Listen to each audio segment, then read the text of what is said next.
Are you a neurosurgeon? No, I left neurosurgery when Gloria was born. David, you wanted to pursue a master's degree to prove to your father you could surpass him. You didn't ask for my support, but I gave it anyway. Ursula asks, who is Gloria? Gloria is our daughter. I swear I don't know what she's talking about. Ursula tries to hit Vera, but as the lights go out and the police arrive, Vera hides. Vera notices Prieto emerge with Clara. The inspector asks Prieto and Clara if they've seen the woman in the photo, explaining that she appears disoriented. Amid the commotion, Vera, unnoticed by others, silently slips into Aitor's car. Aitor asks, "What happened, Mom?"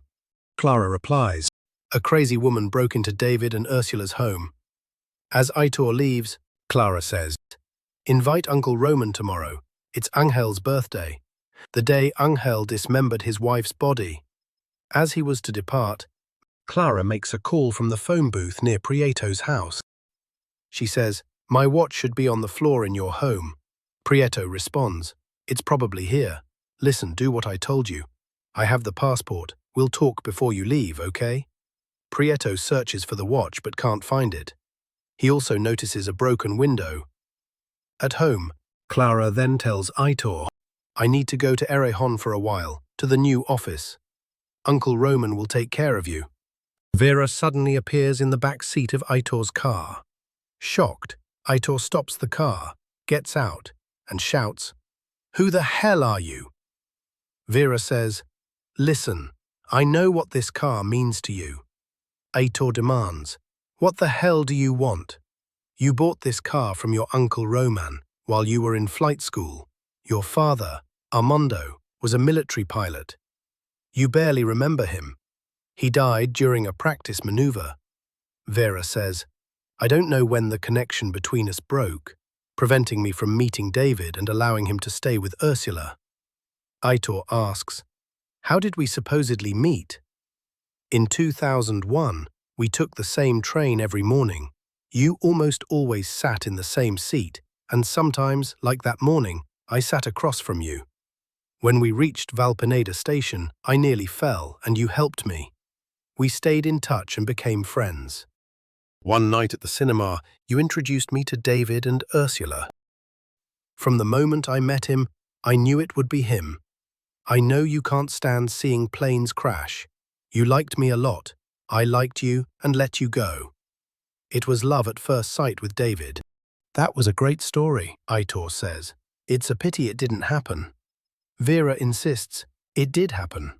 Aitor extends his hand for a handshake. As Vera shakes his hand, memories flood back. Aitor wasn't sitting in front of her, someone else was. "You were on the train, but you didn't sit in front of me." Aitor says, "You should get help." As he turns to leave, Vera asks about Nico Lasarte.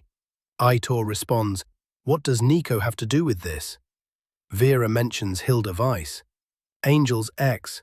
Angel killed her. The boy saw it. He was run over, but I think I saved him, and that changed everything. Aitor angrily says, "Angel has been with my mother for 20 years.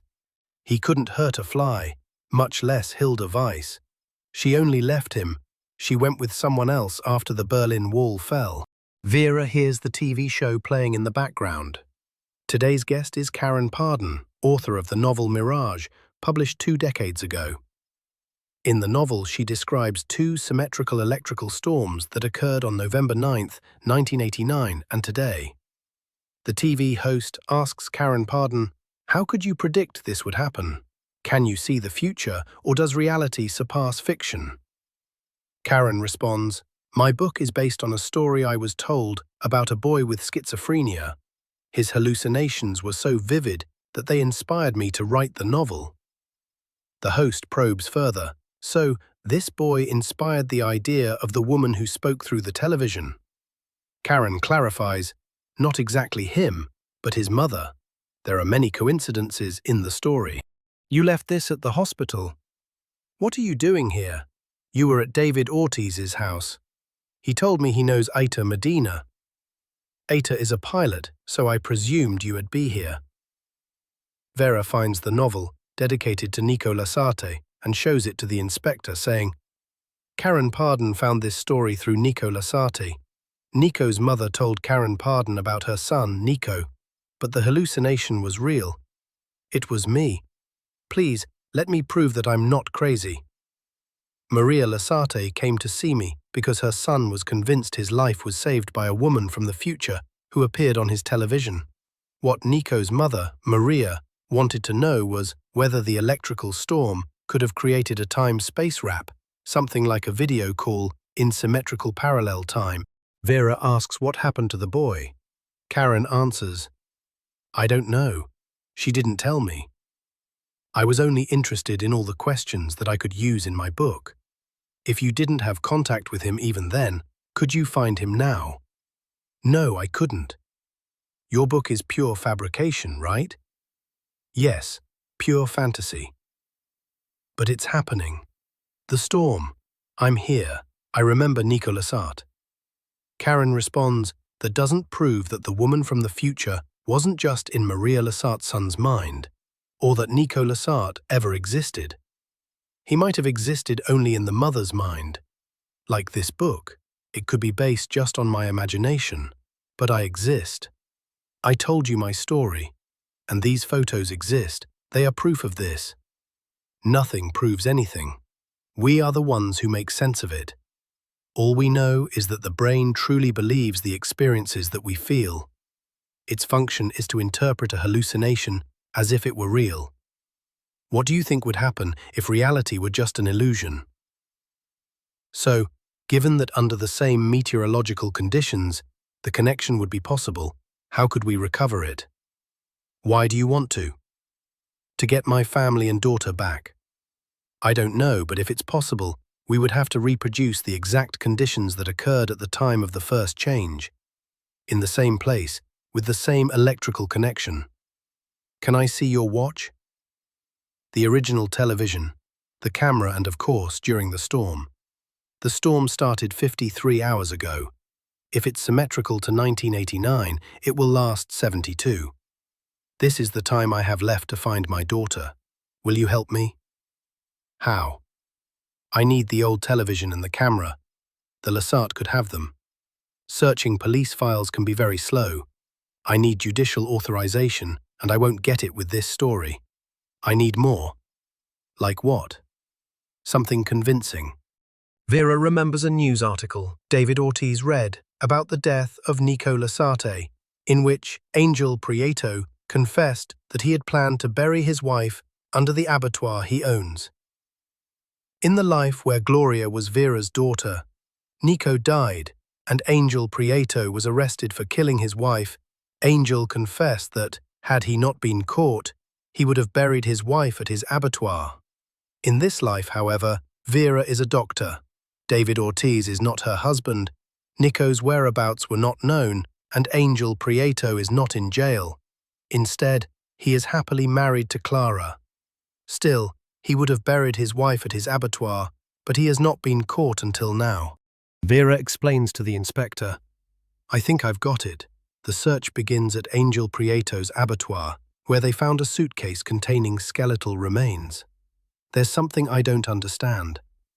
This is 1989, and this is now. If there's really a gate with the past that allowed you to alter it, why are your memories still tied to a time that really no longer took place? Aren't you curious to know what your life is like now? But this is real. The body is real. It is also real that you and I are here because you have another life, a very real other life. This one, with people I'm sure care about you. I found the body. Now it's fair for you to help me. This body changes everything. The judge's priority is to identify it, to be sure it is who you say it is. Meanwhile, you're as suspicious as the owner of the land." Vera shouts, "You asked for something convincing, something real, and I gave it to you." The inspector halted the convoy and conferred with his colleagues and the judge.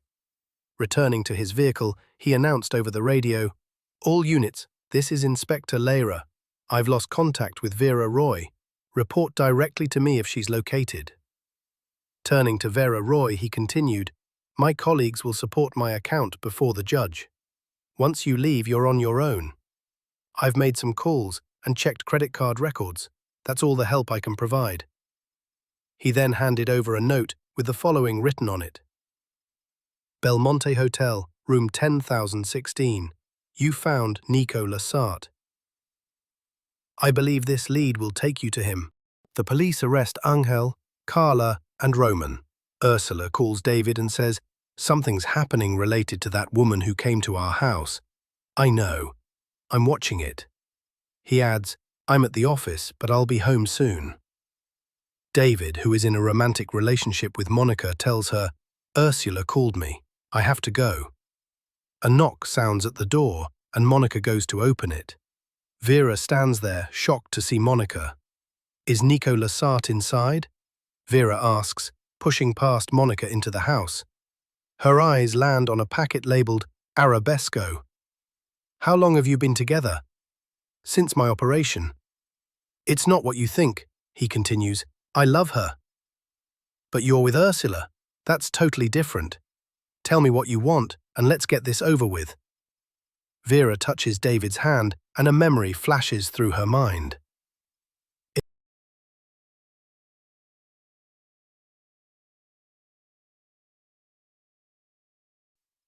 "If I only know you from the operation, why don't I remember?" "What does it matter?" "It matters because I remember an entire life with you. I remember every day I was pregnant with Gloria." She steps closer. "You will bring me to Nico Lassarte. You work at a bank. You have access to customer data." "That's confidential," David says firmly. Vera smirks. "This is confidential too, I suppose." Let's start at the beginning. According to a police report from 1989, on November 11th, a boy, your neighbor, Nico Lassarte, accused you of killing your wife. Nobody believed him. It was your word against his, and you could prove your version. But what was a child's fantasy is today a reality. The events are from 2 days before, the 9th, the day the Berlin Wall fell. According to your statement, that day your ex-wife Hilda Weiss said she was going to visit a friend in San Narciso. According to the report, you declared that your wife was preparing to return to Berlin. But I believe you lied. She never wanted to go back to Germany, and you accepted when she wanted to go visiting. You felt the decision was going to create the occasion. While at work, Angel Prieto receives a call. "Honey, the road to San Narciso is closed due to the storm. I can't come home tonight," his wife says from a phone booth near their house. Meanwhile, Hilda Weiss observes Clara heading toward her own home. "Mr. Prieto, tell me what happened that night. Did you kill your wife?" Prieto recalls that fateful day. Clara and Angel were enjoying a moment of intimacy when her watch slipped from her wrist. At that moment, Hilda Weiss entered the house, grabbed a knife, and headed upstairs. Witnessing their intimacy, Hilda attacked them in a rage. A struggle ensued between Clara and Hilda. During the fight, Clara accidentally stabbed Hilda, causing her to fall from the top floor.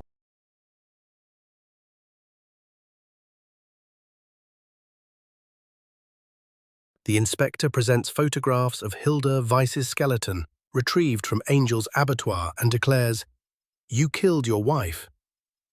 "I want to speak to my lawyer. I have the right to remain silent." The inspector shows another photograph and says, "This is the watch Nico Lassart found in your house, proof you had an accomplice." Nico Lassart had pointed out a key detail about the watch. "The details matter, Mr. Prieto." Nico noticed a small engraving, CM. "May I see your watch?" The inspector addresses Angel Prieto. "These are your current wife's initials, Clara Medina. The facts speak for themselves. Only she could act as Hilda to make her disappear, and I suspect that Roman helped. Clara travels to Berlin as Hilda Weiss and Roman helped to pass the checkpoint. Do what I said and don't make contact." Roman interjects, "These are mere assumptions, there's no proof."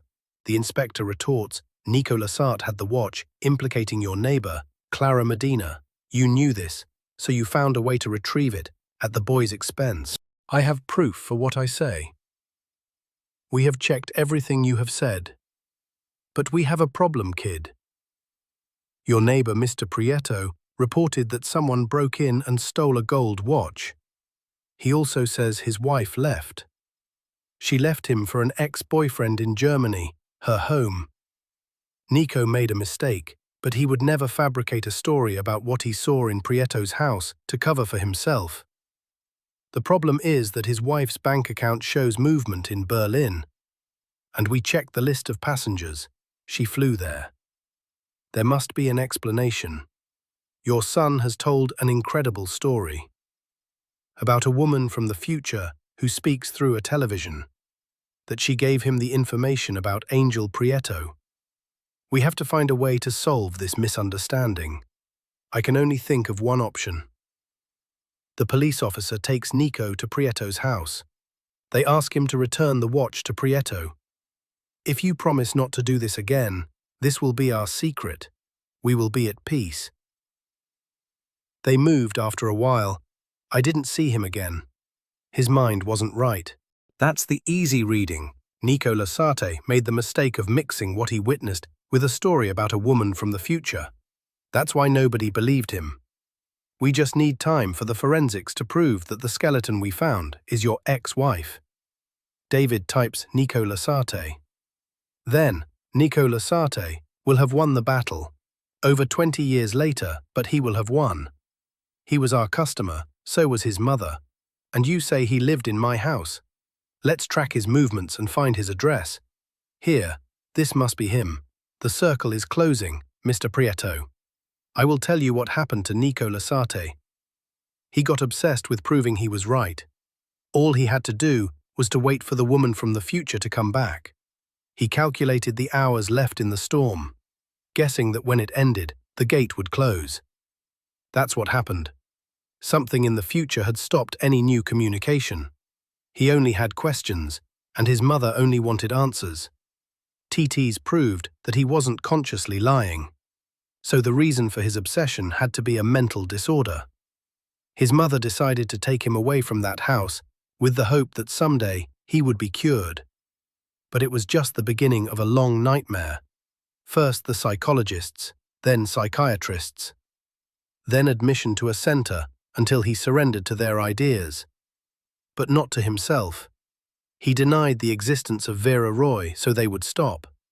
But Nico Lasarte knew you were guilty. And he never understood why the woman who saved him once didn't come back to help him. So Nico Lasarte never forgot Vera Roy. The top floor, his post has been sent here for 5 years. At the time, he didn't know her name, but he had a clue. Val Pineda. So he followed it. And he waited.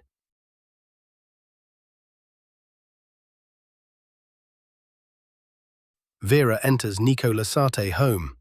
His future and past came together in that moment, and he was frightened. Everything that had made him crazy to others was becoming a reality in front of his eyes. He didn't know how to reach her. What could he say? How could she believe him when she hadn't experienced it yet?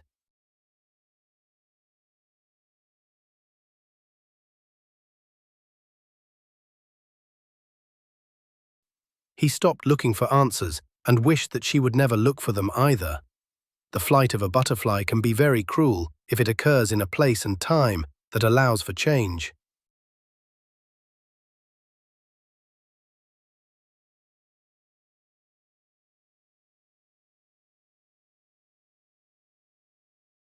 My name is Nico Lasarte Lera, Mr. Prieto. We live in a system that is chaotic and drastically alterable. Nico asked me to come in case this happened. To help you remember. To remember what? It's best if you discover it for yourself.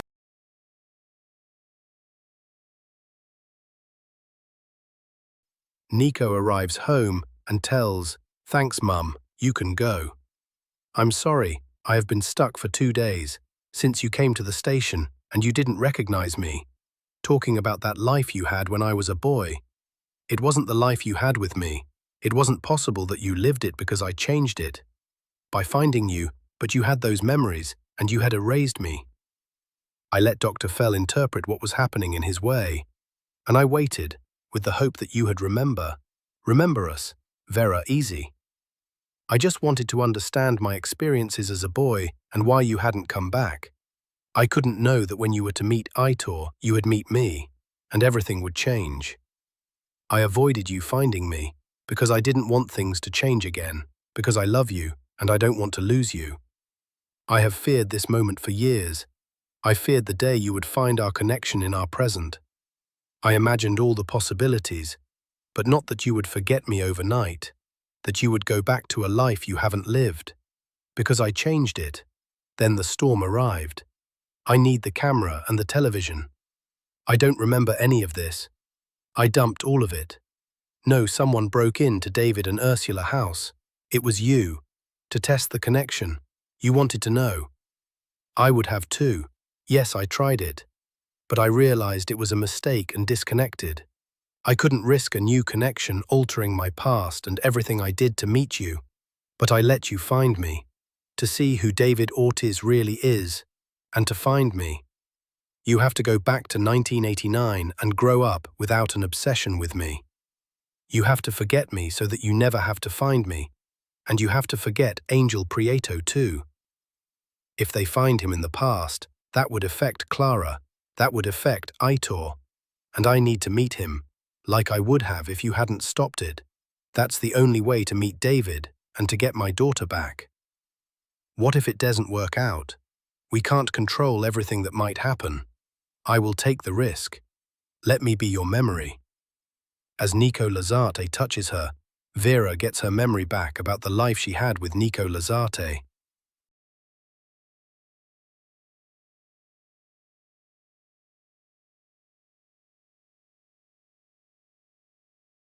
Do you remember me now? This is real. We have to go back to 1989. I can't. I'm sorry. I saved you. Now it's your turn. Vera leaps from the building, driven by hope to restore her life with Gloria.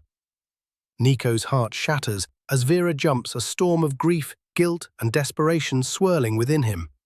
Nico hurries to the TV room, his heart pounding. Only 1 hour and 44 minutes remain before the electrical storm ends and the gateway closes. Desperate, Nico waits, his mother watching helplessly. On the TV, an older Nico appears, declaring, "I am you, you are me. Where is the woman from the future? What I'm about to tell you is critical." The gateway closes. Vera awakens in panic.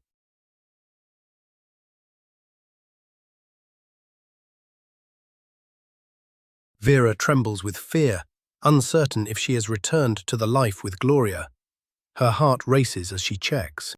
Vera's heart pounds with anxiety, yearning to check on Gloria for reassurance. Vera opens Gloria's door, her heart swelling with overwhelming joy and relief. Seeing her daughter sleeping peacefully, she's flooded with love, gratitude, and a profound sense of wholeness. The torment of loss fades, replaced by hope and certainty that their bond is restored, unbreakable against any storm. Vera recalls David Ortiz's secret affair with Monica, his betrayal cutting deep. She searches the backyard for the Arabesco matchstick, spotting Angel Prieto, now free. She realizes Nico Lazarte kept his promise and sacrificed his love to restore her life. Vera aids the police in uncovering Hilda Weiss's murder, awaiting Inspector Nico Lazarte at the crime scene. "I want to know how you found the body and why you believe it's Hilda Weiss." "I knew it would be you, Nico." "Do I know you?" "Yes, you just don't remember yet."